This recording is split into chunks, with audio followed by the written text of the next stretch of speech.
adik-adik, bersama Kak Izati pada sudut Best nak lukis apa hari ni?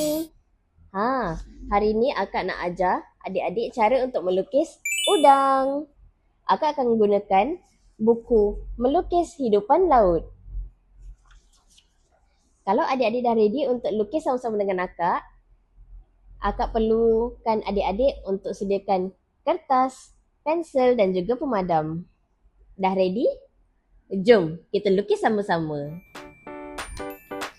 Okay, sekarang kita nak lukis udang. Pertama kita buat bentuk udang dulu. Badan dia.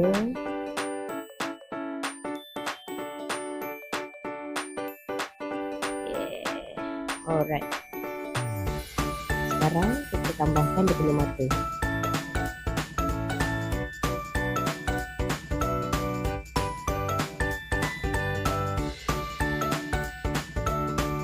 Udang dan dia punya jalur-jalur, kita buatkan jalur.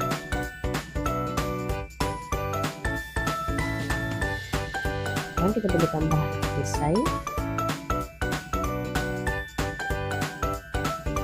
Tambahkan dia punya mulut, kasih nampak macam ni.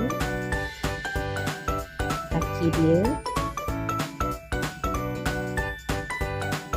Kita tambah ekor. Sekarang kita nak kemas pada bahagian badan dia dulu.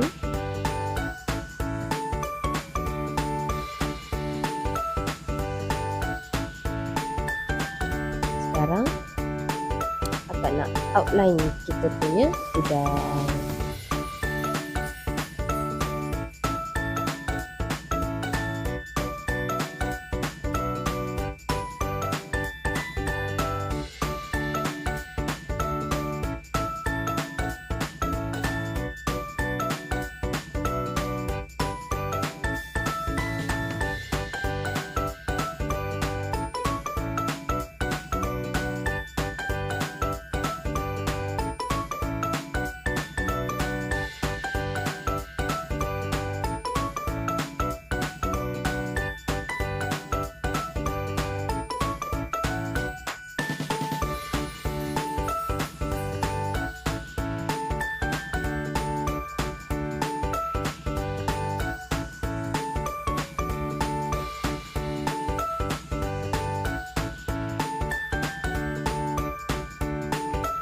Sekarang akan nak menghalus.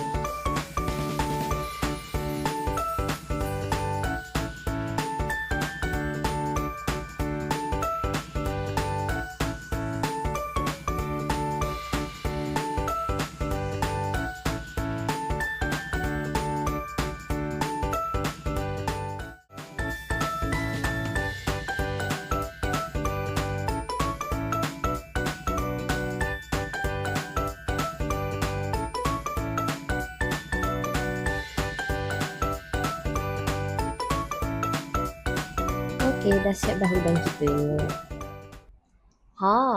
Senang tak lukis udang dengan Kak Izati tadi? Kalau suka, jangan lupa untuk like, share dan juga subscribe. Kalau adik-adik nak juga dapatkan buku melukis hidupan laut seperti yang akak guna tadi, jangan lupa untuk layari website bestnya.com.my. Semoga kita jumpa lagi di episod seterusnya. Bye adik-adik.